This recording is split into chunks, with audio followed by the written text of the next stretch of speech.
Hi, everyone. My name is Tatiana Kolavu, and this is the LinkedIn Office Hours live version of Stronger, the newsletter that I produce every month with tips and opportunities for all of you to level up your work performance and be stronger and better at work.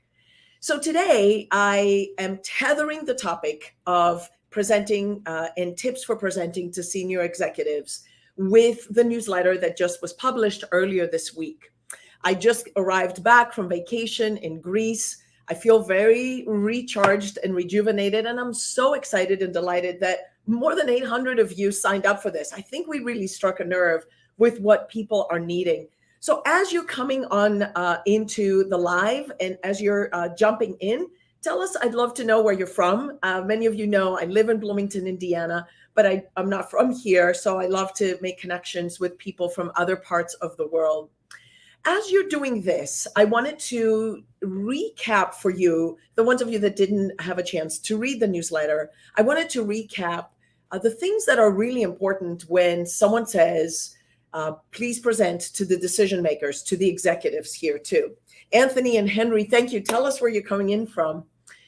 So you may be a young intern, you may be a freshly minted MBA student, or you may have been in the workplace for 10 or 15 years. It doesn't matter. Being in front of the C-suite is an incredible opportunity for you to get visibility and for you to have an opportunity to influence the decision makers at the top. They may not be the executives or the C-suite, but decision makers for sure. We've got Elena from Romania. I'm looking here. Our friends from Nigeria, North Carolina, Fatima from Qatar, wonderful. Jenny from the UK, I love it. I love it. San Diego, California, Plymouth, Michigan. Thank you so much, Shelby, for jumping in and sharing here too. We've got a Canadians, go Canada. I'm waiting for my Greek friends. You better be on this call too. So if it is the C-suite or the decision makers, you definitely are going to be nervous when you have to get in front of this audience. But before anything else, you need to understand they're just not trying to see you fail. They want to see you succeed. What you need to do specifically is to understand them and where they're coming from. So today I've invited two guests that will help me flush this out because they're the ones that are in the trenches. I'm also being distracted a little here from where everyone is from. Olympia, Washington, and from India. Tell us where from in India. Toronto, Canada, and Florida. Very nice. There we go. All the time, Texas, an all-time Greek fan. We've got a super fan for Greece. So a few reminders. When you get started with a presentation, always go for the heart. Pull at the heartstrings and talk about a story or talk about a specific example or talk about a persona in the setting that is having a problem or a need. So you can kind of anchor the message that you're sending. Now, remember that your audience is not just only going to listen with their heart first. Mostly they're going to make decisions. They need to make sure there's return on investment, and they want to make sure that they are investing their time and energy and the money for the company, whatever it may be. So you also want to follow a logical appeal, a logical approach. And we talk a lot about that in communication. Be super prepared, not just prepared to speak, but prepared to answer questions. And that's when usually the preparation shows. If you say, yes, I knew you would ask this, I have a slide, boom, and be able to quickly relate to the slide. Thodori, thank you so much for chiming in from Athens too. We're going to ask you for your questions quite often. I ask you to do your homework and be one step ahead of your audience. This is so important because you will shine. I also ask you to think of all the possible things that could go wrong. Some of you earlier in the dialogue said, how do I know if it should be conversational or if I should be more formal? Well, you don't know. You need to find out. You need to ask, what is the tone? What's the pace? You should not be finding out for the first time when you get into a boardroom and in that decision-making room too. Prepare for fickle fingers of fate, as one of my colleagues, Dave Green, in the business school at Kelly, talks about. For example, I've seen before situations where an executive says, I don't have time to hear your idea. Can you drive with me to the airport and the driver will bring you back? And this young intern had to sit in the passenger seat and talk about the idea without slides, without notes, without any of that. And finally, make sure to be conversational. You don't want to sound mechanical and robotic. And in the newsletter, I give you some ideas on how to do that. So enough about all the tips and the what we have. If you missed the newsletter, yes, you wanna subscribe and you want to send it to friends too. By the way, hot announcement next month. Shelby, I haven't even shared this with you, but I think we're going to talk about communication foundations in tough situations. Brenda and I will probably do a live together. My friend from Germany and Colombia, Houston, Texas. I hear Houston is really hot at this time of the year. One of our students are there. Precious Price, fantastic. Great to see you. You're doing a fantastic job. So, in order to address some of this, I didn't want to assume that I know it all, because I have so many students out there in the world that are doing amazing things. And it's funny that we talked about in the business communication sessions that I teach this specific thing, persuading or informing the high decision makers. So I've invited two of our students. I'll introduce them first, one by one. These students were with me either in undergrad or their MBA. We have Goldy Bowick, who's coming to us from Florida. She's working remote, and she is working for a large corporation. She's been in the trenches. I'll ask them to introduce themselves in just a bit. And Tanner Snyder, who I have known since his freshman year. I think, Tanner, the class was in 930, your freshman year class. And now 8 years later, he's doing amazing things and we stay in touch. And I wanted to bring both of them together to join us. So with a little clap and a golf clap from wherever you are, let's invite Goldy and Tanner to join us. In the meantime, I'm looking to see where everyone else is from. The Czech Republic, I'm loving it. Excited to share. Thanks, Tanner. Tanner, you slid that in there. Goldy, tell us a little bit about you. Yeah, thank you, Tatiana, for having me here. And I see all the nice comments. I'm from India, but I'm right now in Florida, and everyone, Kenyatta, Annie, hello from Florida, right?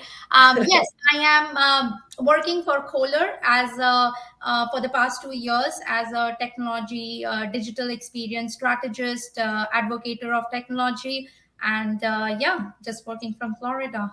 Wonderful, wonderful. And you went there straight after your MBA at Kelly, right? Yes, that's correct. I'm working for their residential energy business as a technology advocate. Wonderful. Great. I remember our conversations in the hallways when you were stressing out about your internship after your first year. Tanner, welcome. This is so exciting. Thank you both so much. Yeah, thanks, Tatiana. It's exciting to be here today. Just a little bit of background on me is, as you mentioned, I grew up in Indiana and then went to Indiana University's Kelley School of Business, where actually, Tatiana, I think it was at 8 a.m. is when we started our day together, potentially. I don't quite remember. But anyways, after Kelly, I spent 3 years at McKinsey & Company, 2 years in a traditional client consulting role. And then I spent my final year there serving as Deputy Chief of Staff to McKinsey's Global Managing Partner, which is McKinsey's CEO equivalent. And then about a year ago, I left and joined a high-growth Series A startup in the airspace domain and have been serving as Chief of Staff to the CEO and help building out the business operations team there. Fantastic.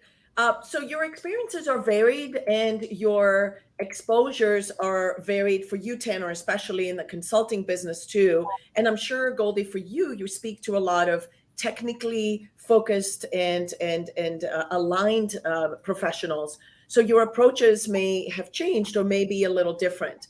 The first question that I have for you, and by the way, for all of our learners, I'm just overwhelmed by all the different places. I want to make a map of all the different places that people are coming in from. Mexico, and who's here from Crete? Of course, Hadzidakis would be your last name, Lucas. If you're from Crete, that's fantastic. And we have someone from Peru and someone from Maryland. If you read the newsletter from Maryland, I have a story about your former governor that told me a high stake story for someone presenting, had 45 seconds to tell his pitch.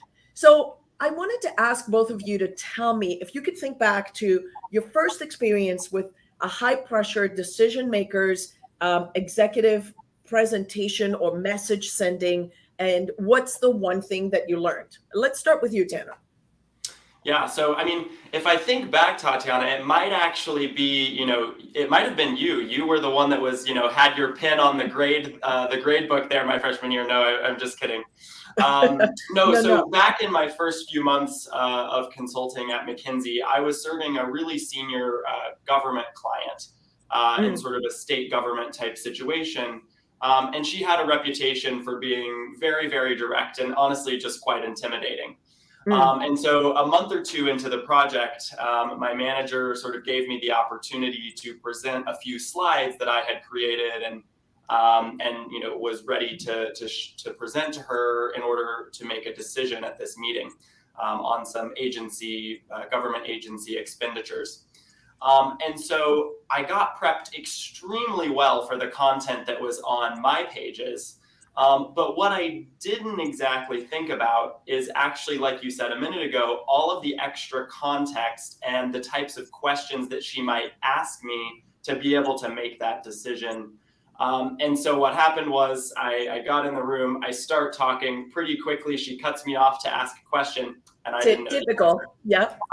And she just got frustrated. She moved on pretty quickly. And ultimately, she didn't she wasn't influenced to make the decision in the way that we had hoped she would. And so I was a little bit, terrified, upset what my team was going to think. But I really learned a lot. And I think the two big learnings for me that came out of that experience were, one, like you said, be fully prepared, not just with the specific content that you're going to be presenting, but also, with the other information that decision maker might need to be able to make the decision. And that includes a lot of context. And I find that presenting to senior executives, context is often where, miscommunications or frustration can actually come from if there is missing context. And I think this can come both ways, actually, because you as a presenter presenting to a senior executive often will have much more detail about the specific context of the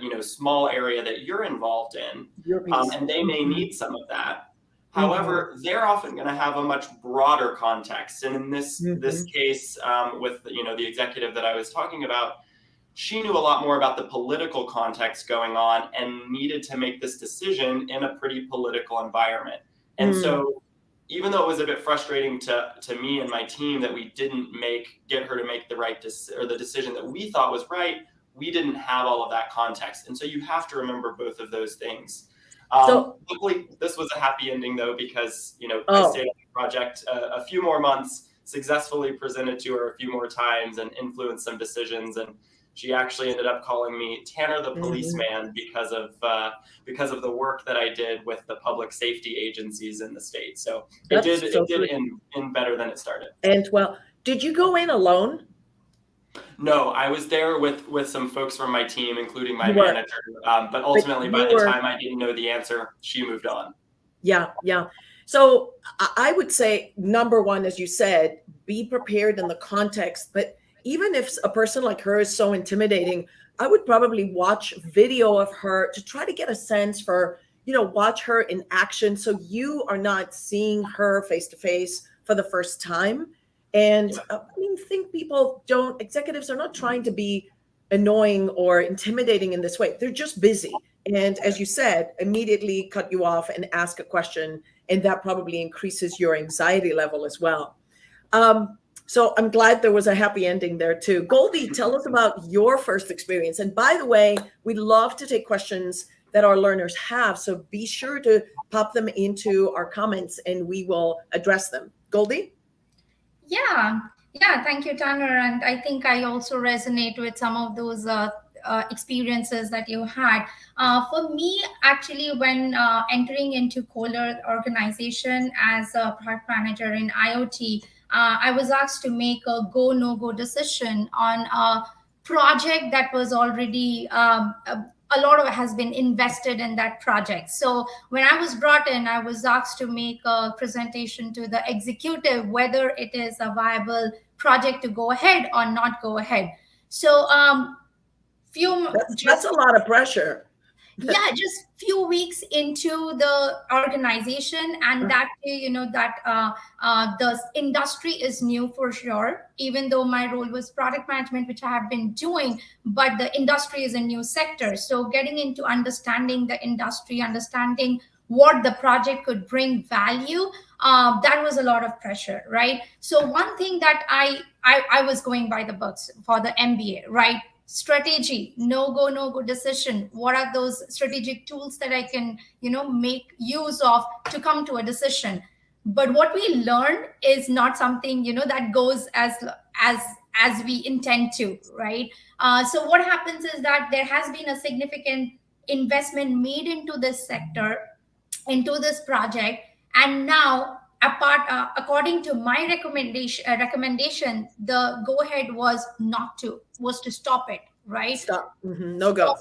Yeah, so the backup of all these the background research that I had done about this particular, whether to go ahead or not, where based on what is the future of this project 2 years 3 years down the line. Right now it seems very, very lucrative, so bringing forward that what it brings value in the horizon was important.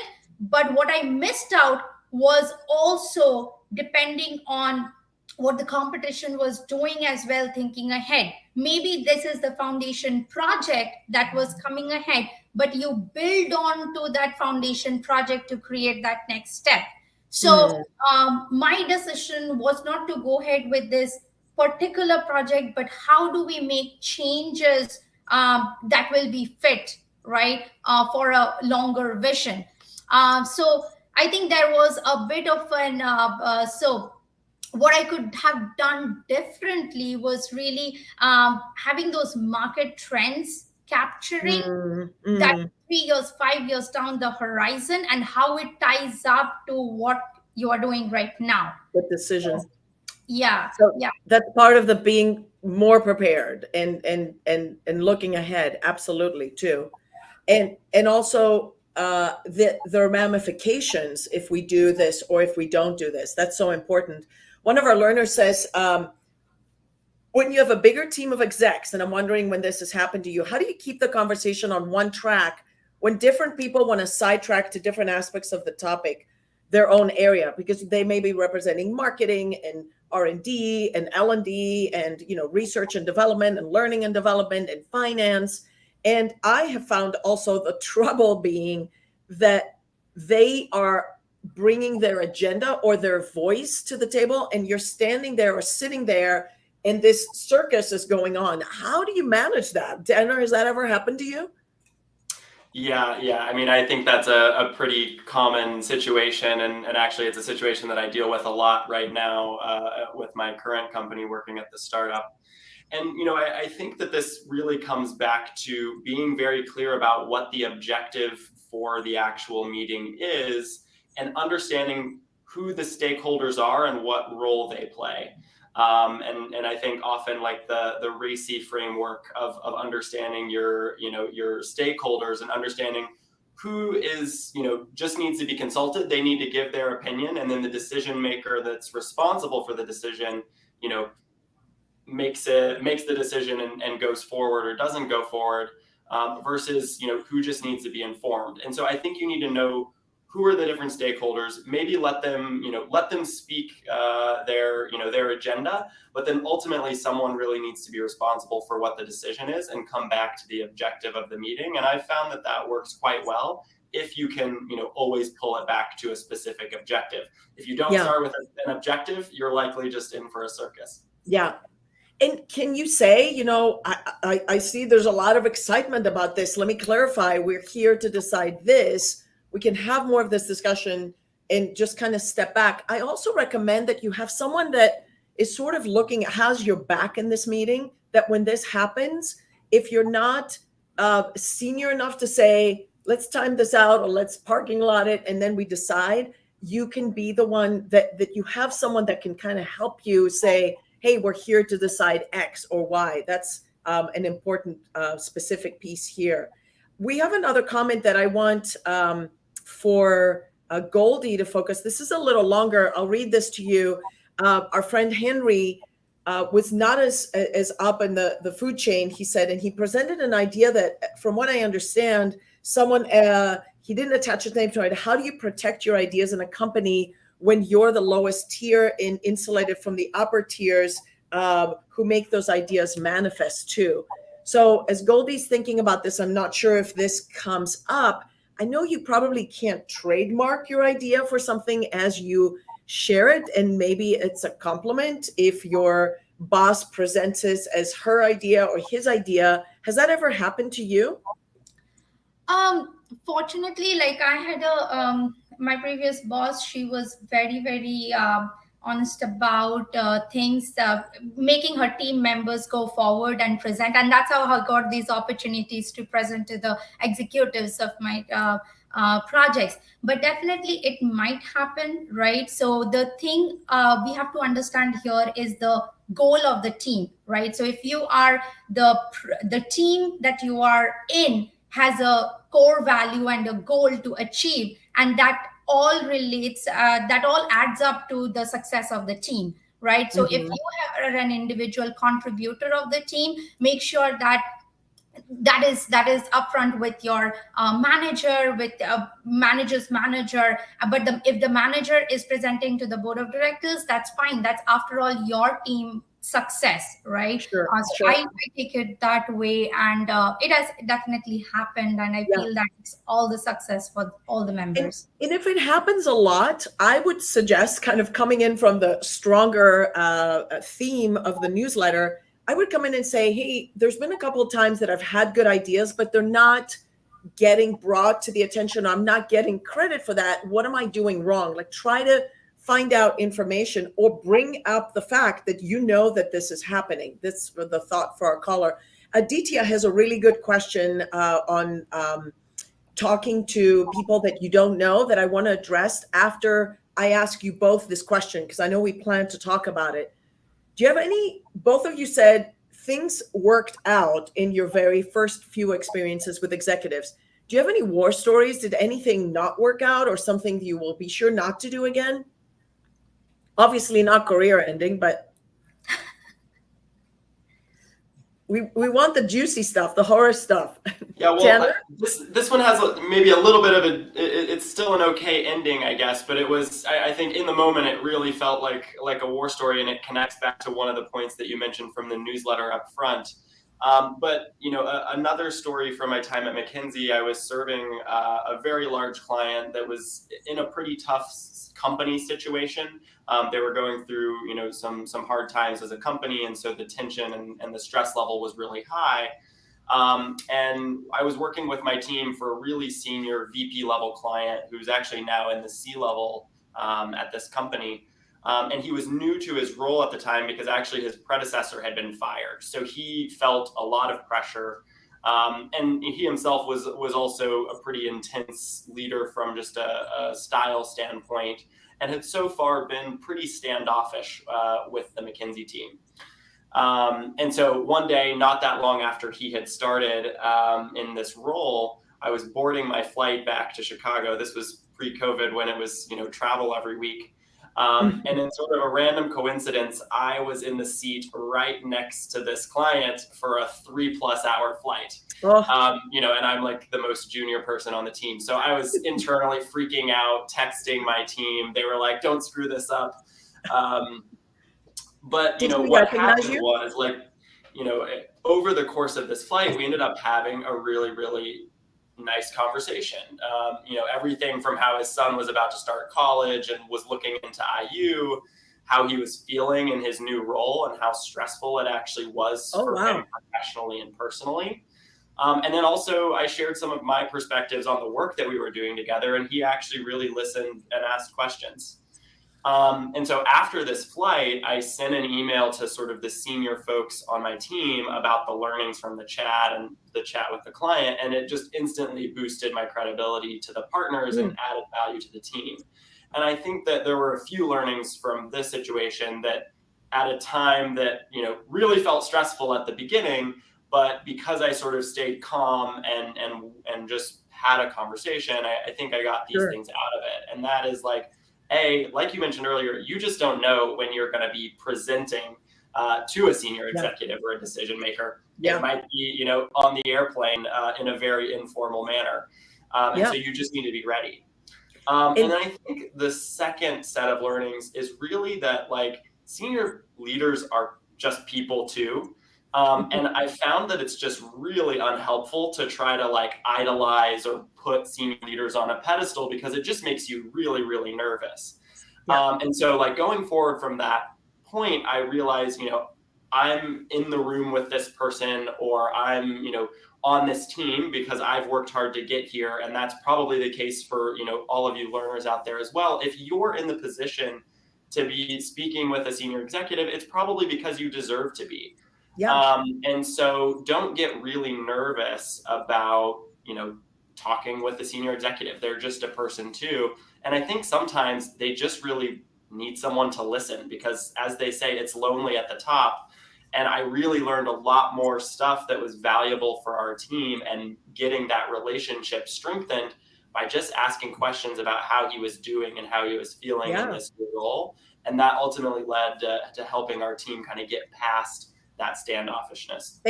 And you built rapport talking about his son and provided helpful information and made him more human. You just changed the context, and that was helpful. To all our friends that are stressed about it, I mean, I would say look in a different context. Goldy, how about you? Did you have any situations that were war stories? Yeah. I mean, just adding up to Tanner's point as well, when he said that they are also human beings and everything. So adding up to that, leaders are always trying to make the next leaders, right? So leaders are always looking out. So try to impress new ways that suits the new styles that you have, the new ways that you have. I mean, they are always looking to embrace new things. But going back to your question, Tatiana, I think there was one time when we were presenting our strategy to the president of our Kohler Power group. So we went through the entire all the sections of it, like operations had, finance had, and when it came to the product strategy, time was up, right?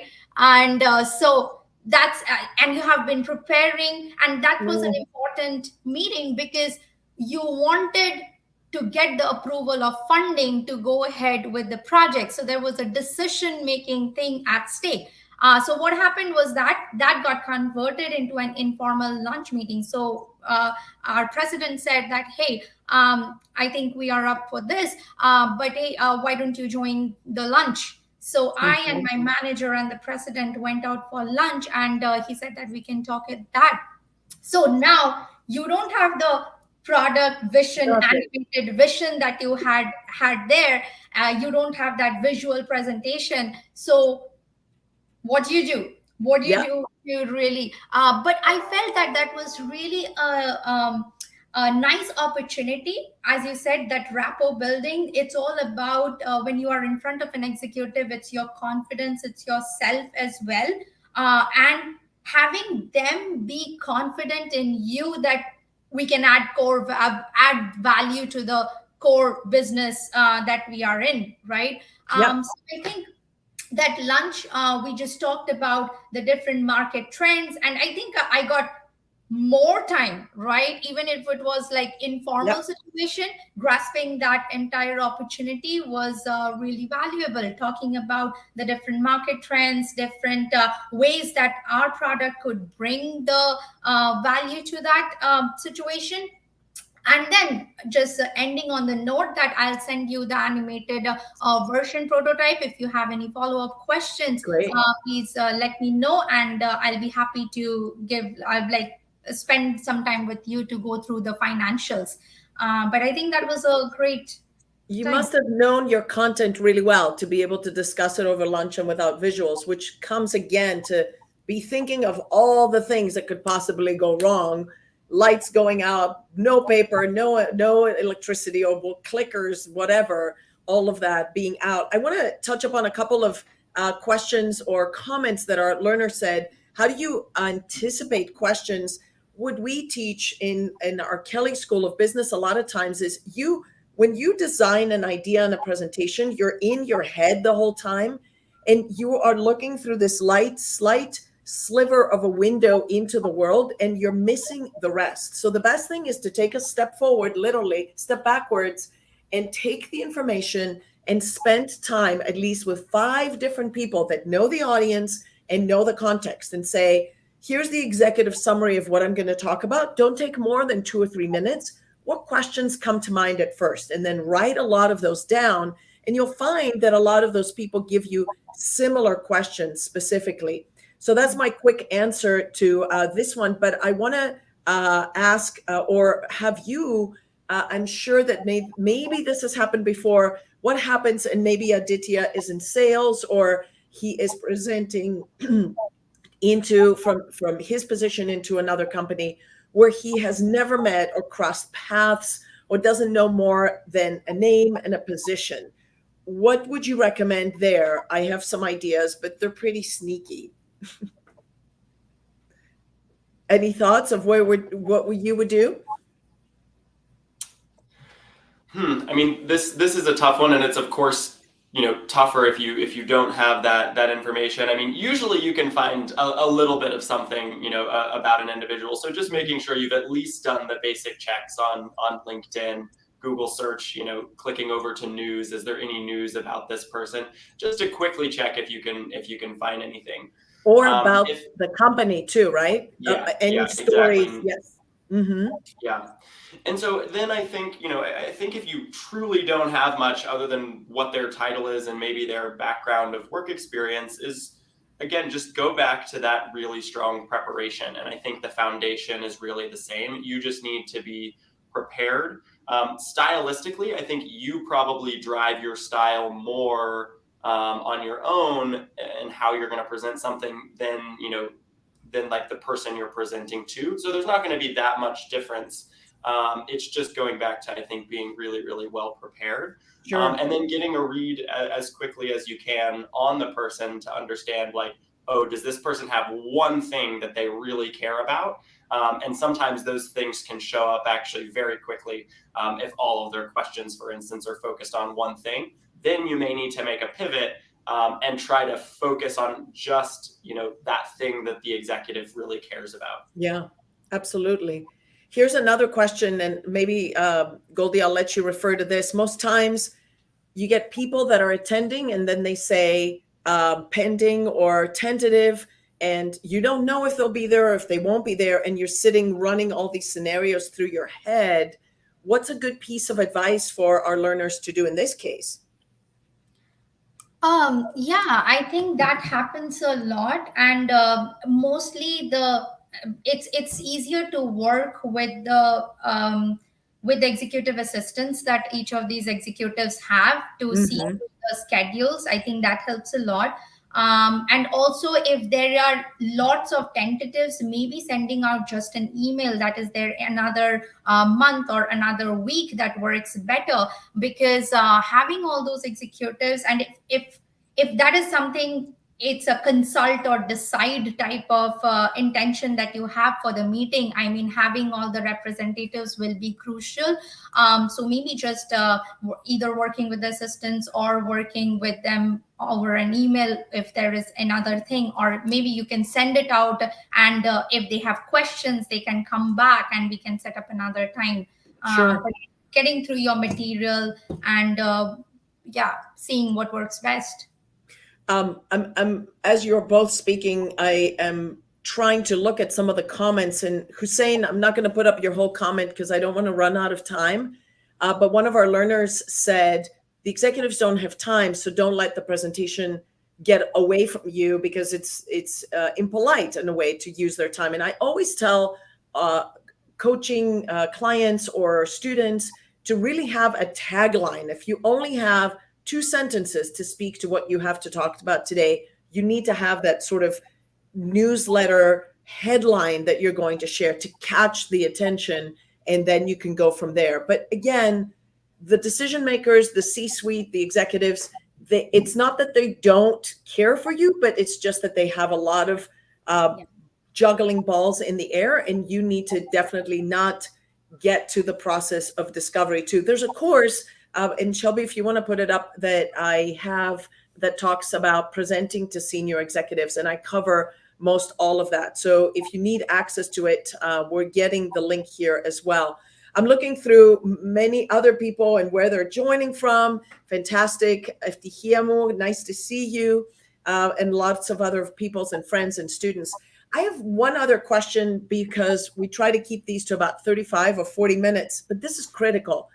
All this has changed so much in the last 2.5, 3 years. Not because just from COVID, but now the new normal is that we are virtual in our communication and our presentations. And you may not be walking in the room or putting your elbows on the table with executives. You're in a setting like this. How does that change where you are and what you need to think about, and what do you do differently in order to be effective? Jump in. I forgot which order we went. Okay, go ahead. Goldy. Okay. Okay. Okay, this is why I should say, so Goldy, what do you think? Honestly, so I joined Kohler during pandemic, and it has all been very, very remote, and all the presentations have been virtual. So I let Tanner talk about the virtual piece of it, but let me talk a bit about this post-pandemic situation, which gets trickier, honestly. Previously, what was happening in virtual world, everyone was virtual, right? Everyone had their eyes on the screen. Everyone's video is on. By the way, video on is the number one thing that I can recommend anyone, Yeah. right? But the situation right now is trickier. When people have started going into office and parks, there are few people virtual on Teams, and there are few in-person events that are happening in the room. So I, being from Florida and my headquarters is in Wisconsin, there are some impromptu executive meets that I cannot be in person. I cannot fly at such short notice. So I join virtually, and I have to present from here. And there are people in the room, the executives in the room. And when they discuss things in the room, it becomes difficult to hear what the discussion has been. So I would say it is a trickier situation from all virtual. And but what I learned from these type of setting is, firstly, engaging the audience, right? And at least if the room doesn't have a camera that is facing all the attendees, I think you should work with the assistants to set that up. Sometimes some of the rooms will just have you pulled up, like all the virtual people pulled up on their screen, but you don't have a way to see what is happening in the screen. Horrible. In the room, right? So that is the number one thing that you should work ahead of the meeting to with the executive assistants. So you get feedback as well. I would even do a test, a tech check, where you see, what am I seeing? Because you don't want surprises of that the day of. Exactly. And there has been some challenges in the room where they don't have camera facing this side. So in that case, what I intend to share is that everyone have their Teams at least open up, so that they have their videos on, and they can be muted. They can use the speaker of the room to have conversation, but at least having those up helps you in those conversations, and you can see how engaging things are. So these are the things that I felt that, and always video on, right? Sure, absolutely. Yeah. Tanner, what has changed for you? Yeah, so I think two things that I think have that I think are just really tough about the virtual presenting environment. One, I think, is creating a genuine connection with people is just like 10 or 100 times harder, right? Because everything feels very, very transactional. And the other is that it's actually really hard, or I found it very hard relative to being in person, to build the stakeholder buy-in, because you just don't have the opportunity to have one-off conversations or context building outside of the meeting. Everything has to be scheduled, and everything is, is virtual. And so I found those two things really hard. And so, a couple of really quick stories and learnings for each of those. One is, again, back when I was at McKinsey serving the global managing partner there, I worked with a lot of the executive team of McKinsey. And our chief diversity officer sat on the West Coast, and there were a lot of East Coast time meetings. And so she would wake up, and I mean, she was on Zoom starting at like 4:30 a.m. almost every day. Felt really terrible for her. And one day she just looked super tired and even commented about how early it was. And she was just, really looking forward to the weekend. And so to do something just to show her that I cared and to create a bit more of a genuine connection, I spent $10 and sent her some Starbucks coffee and like a cookie or something, just to like get her day going and show that someone cared and listened when she said that. And from then on, we just had such a different relationship, I think, What a because move. she realized that I cared and listened, right? So I think the little things that you can do to create a genuine connection, maybe that's like an icebreaker at the beginning. And sometimes those seem silly, but they can really help. And I know someone from my team, Sarah, she's on right now. And she has helped do a lot of these icebreakers with our team. And they're really fun, and they can be helpful in creating that connection. I think the second is this stakeholder buy-in. And when you have decision meetings with executives, this one, especially for very focused executives, this one is the one that probably even more critical here. It's really hard to build that buy-in because you're not in person having these one-off discussions. And so what I've found is that you first just have to expect that things are going to move a bit slower virtually because you don't have those discussions happening. And the second thing is, like, I just really think you have to take the time to schedule those one-on-one discussions to build the buy-in and understanding around what the project or the decision is. Because if you skip straight to, just sending people something to read, most people don't end up reading it. You come to a decision meeting, and then everyone, it's just chaos. No one has read things. People have different perspectives that they don't feel like they've been able to share. And this happens all the time at my current startup because we actually work across two continents. We have a team in the US and a team in Poland.